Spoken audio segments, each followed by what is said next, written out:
following is a CUNY TV special presentation. Coming off of the marathon the other day, the city continues to show its resiliency and its strength. No other event in my mind, and I'm a little bit biased, really personifies what this city is about. We had over 50,000, which is a record, 50,000 runners start the race, and nearly 50,000 runners finished the race. Only a few hundred dropped out during the race. And you just walk around the streets of this city and you think back to the mid-70s when we started this race and where we were and where we are today. And that, you know, it's not a 1 mile race, it's 26 miles. And along that route, you're going to run into things, potholes, injuries, you're going to hit the wall, and then you're going to find something deep inside you to keep you moving forward. And so I personally looking forward to working with the next administration, helping them, guiding them, working with them to make sure that everything that we've accomplished over the last 40-plus years to make this the greatest city in the world continues. And I believe that will be our future mayor's legacy also. So with that in mind, we have a great panel this morning to talk about what the challenges are, what the opportunities are, how do we solve some of the pressing issues that we face as a city. So this is our third annual post-election event, and we are thrilled this morning to have our great friend, mentor, advisor, Svengali, some call him, never shy, Professor Mitchell Moss, who is the Henry Hart Rice Professor of Urban Policy and Planning at NYU's Wagner School, and actually also runs the NYU Rudin Center for Transportation Policy and Management. So without further ado, I welcome our great friend Mitchell Moss and our great panelists, and Mitch will introduce them. Thank you, Mitch. Thank you. This will be fun. What? This will be good. Thank you, Bill. Thank you, everyone here, for coming this morning. Fortunately, we had an early night and returns. I came in, and I wanted to do something I rarely ever get paid to do this or thanked. Steve Cohn gave me a book by his brother, Monsters. I want to thank Steve, the first time I've ever received anything this early in the morning for doing something for ABNY. So I want to thank Steve for this. Now, let me just say we have a great panel, and here are the people. Vincent Alvarez, as you may know, is the president of the New York City Central Labor Council. He was with the New York State AFL-CIO, but most important, he's a member of the International Brotherhood of Electrical Workers. So afterwards, when you need something done, you can also ask him. Carol Kellerman, as you know, is the president of the Citizens Budget Commission. I predict will be the most important civic group over the next 4 years, since we need someone who can keep the books active in our public policy debate. Carol was the chief of staff to Congressman Schumer. She was president of the September 11th Fund, and actually was also a deputy commissioner in the Department of New York City Finance. Robert George, you must read him in the New York Post. He's a columnist at the Post, the Huffington Post, National Review. But those of you who wanted to see the real Robert George should go see him at The Pit, which is a monthly improvisational comedy team. You go to thepit.com, you'll find it. It's every month they do skits, and that's where you really see the political humor that he's talented at and he's not going to do this morning. And finally, I think we should know we wanted to make sure we had someone from the business sector, and who would be better, really, than Kevin Ryan, who has founded the two most valuable internet companies in New York, Mongo, worth $1.2 billion, and of course, Gilt. And Kevin's also, the head of the Entrepreneurial Council for the New York Partnership. He's been a leading entrepreneur in founding companies in this city, and I think he has enormous amount to offer both us today and, in fact, the new administration. So let me ask, and we'll start now with Carol, what would be the most important challenge the new mayor faces, given that he has to have a budget done sometime by mid-February? Well, I think he's going to take the budget that Mayor Bloomberg presents. Really, the mayor's going to present the mid-year modification of this year's budget within the next couple of weeks.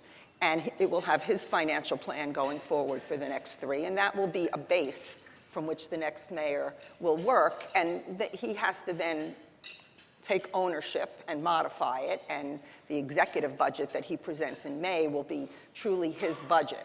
But this will be a baseline, and we're in kind of a fragile equilibrium now. I think this budget will show that the expenses are being barely covered by the revenue, and he's going to have to make decisions about what changes to make so that he can pursue any new agenda or program items that he wants. And he's going to have to do that very quickly in the next few months. He's got to start today, I think, finding a budget director who has experience and is professional and will tell him things he may not like to hear. The two things that are really rapidly growing that people assert are uncontrollable but are not are the debt service and the health insurance coverage for public employees, which are each now about $7 billion, more than all of our corrections, fire, and public safety together. And they're going up by somewhere between 30 and 40% over the next few years. And you've got to find ways to try to curb those costs. Tough, but it can be done. Let me ask Robert, this is the first time we've had, in 25 years, we have a Democratic mayor, Democratic president, a Democratic kind of Speaker of the City Council, public advocate, controller. How are they going to be able to find their own space in this world of budget? I think what's going to be very interesting is going to be the dynamic between Tish James and Bill de Blasio, because historically you had Mark Green with Rudy Giuliani was a very tempestuous relationship, and Bill de Blasio and Michael Bloomberg similar. Now they are the same party, but we were just talking about the issue of public sector unions and so forth. The problem you're going to have here, however, is the mayor-elect has been very coy about what he's going to do in terms of retroactive pay raises, whereas Tish James, during her primary, was very, very explicit and said they deserve them, and I'm going to be advocating for them. Well, that puts the controller in a very special position, kind of the fiscal watchdog of the city from an elected viewpoint. Vincent, let me ask you about the public unions. None of the public unions supported this mayor in the primary. They all failed politically. Now, are they going to have access to the mayor in the way that they think? Well, I mean, I think over the past 12 years, we have had access to the mayor, but we're going to have a different level of access and I think understanding about the challenges facing working people, about the fact that we are on an unsustainable path on a lot of levels, but the reason why I think this whole Tale of Two Cities message resonated with almost 50% of the almost 50% margin that we saw last night was because of the real broad-based concern that working people have throughout the city. So our public sector unions, of course, will look forward to sitting down, negotiating in good faith, presenting ideas, whether it be on health insurance or whether it be on retroactivity, but all that has to be on the table. There has to be a good climate, and we know that there is going to be a good climate at the table in order to really discuss and reach a fair and equitable contract that I know the 300,000 municipal workers are looking forward to doing. Who's going to turn out to be right, Tish James or Bill de Blasio on this retroactive pay? Well, the beauty of the synergy, which I think is going to exist between Tish James, between Bill de Blasio, and between Scott Stringer, who are all extraordinarily dedicated, intelligent public servants, is that they're going to be able to reach, I think, a consensus and an agreement along with the public sector unions, because they all understand that there is a need to make sure that the city is in strong fiscal health, and they also understand and recognize that there are some structural issues that we have to deal with our deficits. And is it hard? Yeah. Negotiations are always hard. But it's important to try to get on that path where we're making progress, and that is somewhere between getting everything that you want and somewhere between not compromising your principles. It's a very important concept. It's been done for years, and we look forward to being at the table and being heard. Robert George, I see. Well, I was just going to say though, the key problem is, I mean, as Carol said, one of the key areas where they need to focus on is rising health benefit costs, and the unions have tended to push back at any kinds of reforms so far. Now, with an all-Democratic team there, a seemingly friendly ear, I can't quite see why they would be, more eager to possibly, give up benefits on that side. And then when you factor in the retroactive pay argument, I mean, that's a whole lot of pressure, coming from the unions to stay the course on pensions and benefits, while at the same time getting retroactive pay as well. Carol? I think we should take comfort from and heed what Vinny said about this. It is true that these are things that the public sector unions care greatly about, but they also care about the overall health of the city and having a climate and where there is a middle class and where there is growth in jobs everywhere, not just in the public sector. And this mayor comes in with a tremendous amount of goodwill and trust with the unions. And I think, as Vinny said, Mayor Bloomberg and the unions had very good relationships. We forget about the first 2 terms, but things got more contentious after the recession. But I think that they are going to start off with Mayor de Blasio with a great deal of trust, and he also has a lot of leverage because there has been waiting for him to come. Well, now he's here, and he's the one we have to deal with. And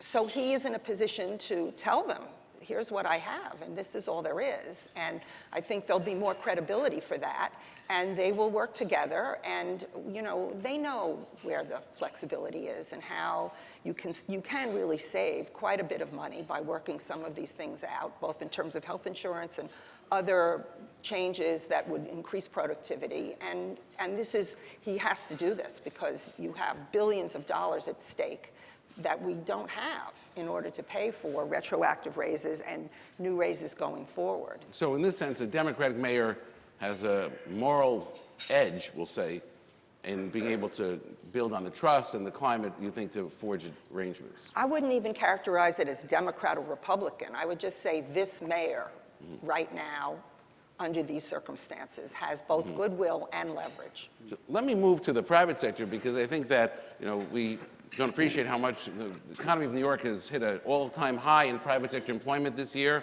3.8 million. We've gone from a city driven by finance to one where there's more growth in the tech sector. And Kevin, what should the new mayor do that the current mayor hasn't done with regard to technology? So I think there's 2 ways of looking at that. One is the tech sector has grown substantially, even more than people realize over the last 10 years. It's actually not because that Mayor Bloomberg did so many specific things for the tech sector, because there aren't that many things the sector needs. It's grown because the entire tech sector in the country has grown, New York has talent, and because New York has become more livable. So many more people want to be here, and so we're just an industry that needs very, very talented people, and they want to live in New York, and so it's done well. So I will say that de Blasio, unlike Bloomberg 8 or 12 years ago, has reached out very aggressively during the campaign. Advice, thoughts, talking to everyone. He came to Guilt. He came to many places. So he's deeply appreciative, so far it seems, on the fact that we are creating jobs, and it's a great thing for the city. So I think he will continue, and also has said very many times that he thinks that Bloomberg did a good job as a cheerleader for the sector and making people realize he was doing well, and that does help. And I think he'll continue that. I think actually on the other side, the interesting part is that the Bloomberg administration did not do a good job on systems. So using technology, I would have thought, that this would have been an incredible record of having a mayor who had run a technology company implementing cutting-edge technology systems that you would feel every single day as a citizen. And actually that hasn't happened at all. The implementation of 311 was appallingly expensive, old technology, the payroll systems. I mean, you can't pay your parking tickets easily by yourself, and there's nothing really you can really point to that is really impressive. And actually, I know de Blasio would like to use technology as a way to help the outer boroughs, because I think there's a lot of potential. Manhattan's gotten more expensive. So I think his vision would be that he's trying to create more jobs, better technology, more broadband, and use it as a vehicle for people in the city to move up. And that's not easy to do, but I think he's going to focus on that. Let me ask you a follow-up to that. If you were to, there are some people who suggest the new mayor, everybody's giving advice in the papers today. Someone suggests he should have a chief technology officer, You know, is there some specific thing he could do on technology that you think would help push this even further? You know, I don't think it's a really good idea to have a chief technology officer, but appointing that doesn't change anything in and of itself. What he needs to do is believe in it and listen. So he needs to, however the structure is, make sure you go to head of each city agency and say, look, I do want to invest in technology to reduce the cost of government, to improve the level of service that everyone sees every day. If he believes in that and does that, he can make enormous progress. And New York really should be, you know, the example that everyone uses across the country in using technology. Chicago is doing more interesting things than New York is. Even their homicides going up, their technology is getting better. So actually, it's a good example. They're using... The credit rating has gone to a new low, but they're So they've just implemented something to tackle that, which is to, you know, they can look at a big screen and see Twitter, Facebook feeds that come in, that because if a fight breaks out somewhere, that'll be on Twitter before the police know about it. And so it actually is an early warning signal. So things like that are interesting. Are there any people, everybody's talking about who he should appoint, you know, police commissioner, are there any people he should keep? Is anybody there worth keeping in the administration? So if I can throw in one thing, I do think, I know you're referring mostly to like the deputy mayors, but what I've been so impressed with is the quality of people that I deal with that are 1, 2, 3 levels down in EDC or in other areas. And those people are so strong and so good, and I hope a lot of them do stay, and I think they'll need to stay for a while because you can't replace 200 people since, as far as I can see, there hasn't been a lot of sophisticated transition planning occurring yet. Well, you know, I would say that this is one of the most extraordinary times that we live in. Not only here in New York City, but throughout the country. And Mayor-Elect de Blasio is not going to have the luxury of sitting back and doing one specific thing, whether it be evaluating the staff and who he should keep maybe from the mayor's administration, or doing one specific thing for one specific sector. The pain that we've seen throughout the city, and there's been a lot of accomplishments over the past 12 years, but when you talk about 3 million people today, talk about unsustainable things, 3 million people today are on Medicaid, nearly 2 million are on food stamps in this city. We have 50,000 children living in temporary housing, 22,000 of which live in homeless shelters who are going to schools today. Those are unsustainable things. So the mayor is going to have to really be incredibly diverse in his approach to dealing with these things, whether it be staffing up his administration, which we know he's going to do a fantastic job at doing, because it's so critically important, because the mayor, as we know, is involved in so many different things on a day-to-day basis, that the relationship and the professionalism and the intelligence and the skill of those mid-level staffers and agency heads, deputy mayors, is so critically important to be able to work with not only folks in labor, but folks in the various industries throughout the city. I think the kind of the big irony is, I mean, the two top people, the two top deputies that come to mind, you know, are obviously, you know, Ray Kelly, and the schools chancellor. I mean, obviously, Mr. de Blasio is going to have ideas of who he wants to put in, who he wants to put in those slots.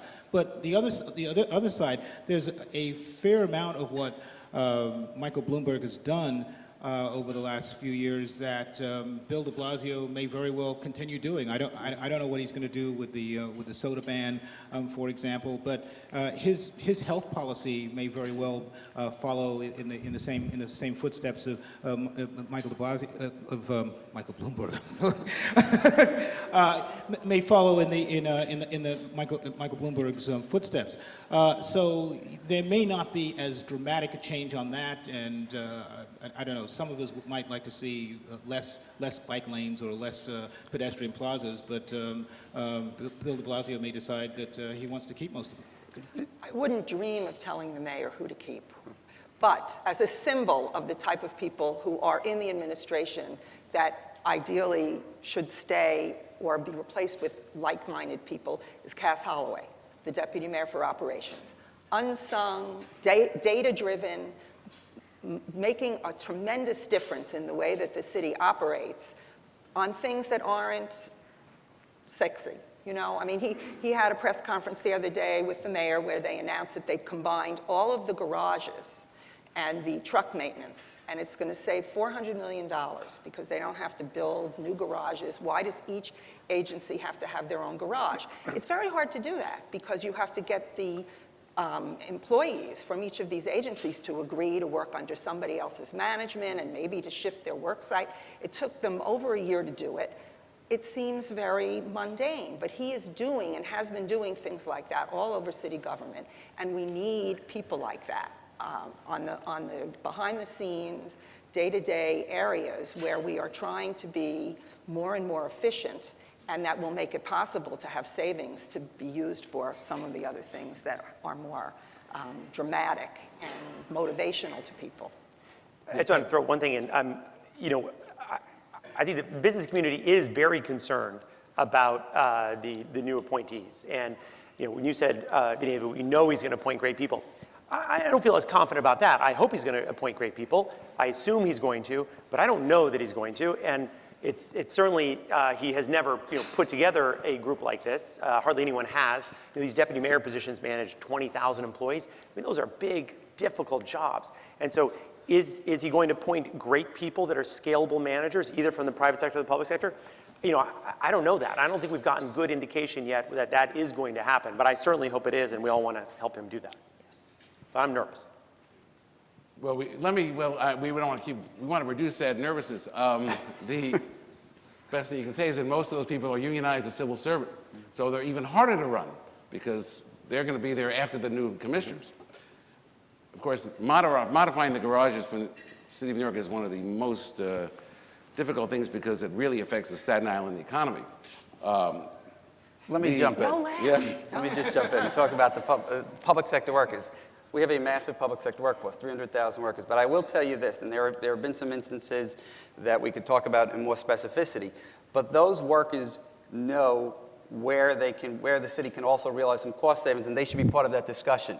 You know, you take an agency that is as complex as the Department of Sanitation, which we've spoken about with the mayor, and that, New York City, the reason why they haven't outsourced the sanitation operations is because he, by his own admission, has said that city workforce does a phenomenal job.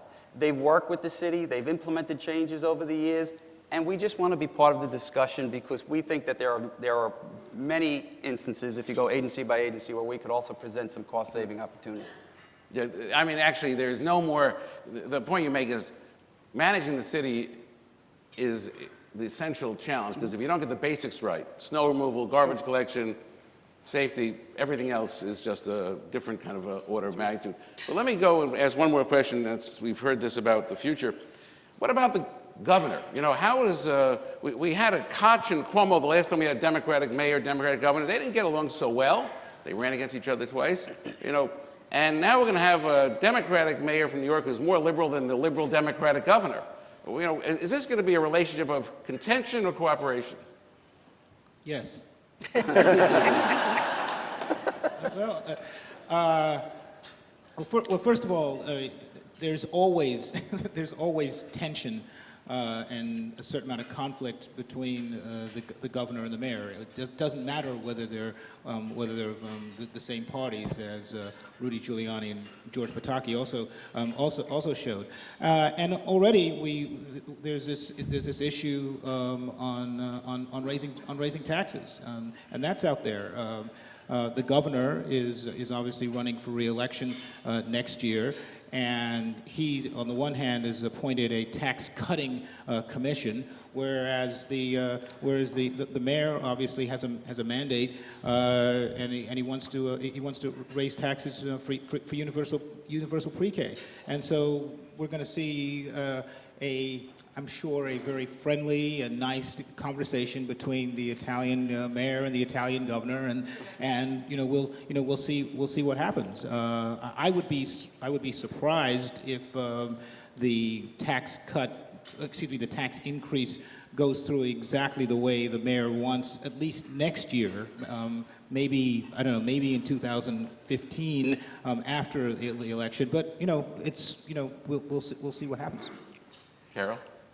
It's a love-hate relationship. It's institutional. The city needs the state because we are creatures of the state in terms of many areas, including taxation, including school standards, and lots of other things that people think are going to think are particularly important in the coming years. At the same time, we provide most of the revenue to New York State in terms of tax revenue, that most of the earnings in the state come from New York City. So hopefully it will be a creative tension, but it's just inevitable that there will be conflicts. I think that the capital money alone is a great issue for the city because with low interest rates, Mayor Bloomberg was wise enough to borrow aggressively because money was cheap and you could invest. And the new mayor has a very strong record on social policy, but not on physical and capital projects. So this will be kind of a big mystery. Yes, I think I would encourage him, first thing, to pick up the capital budget as well as the operating budget and look at it, because as you say, it tends to be neglected. You know, when you go to the mayor's press conference where he releases his budget, he does PowerPoint. Maybe the next mayor will have his budget director do the PowerPoint. He shows everything about the operating budget. And then out on the table is the capital budget, which very few people look at. Yes. All the lobbyists in this room look at it. Under Mayor Bloomberg, we have now borrowed $100 billion. And his proposal for the next 4 years is another $50 billion. Right. And it's a lot of debt service. And this Well, mayor... he knows how to spend. I mean, let's be serious. He likes capital projects. And they create jobs, Right. and they grow the city. But some discipline is going to have to be shown about where you reallocate if you want to keep being this expansive but pursue your own priorities. It's mostly now going to schools and the water department projects that are mandated, many by the federal government. So that's an area where we should see the new mayor change some of it to accord with his own priorities and keep it under control.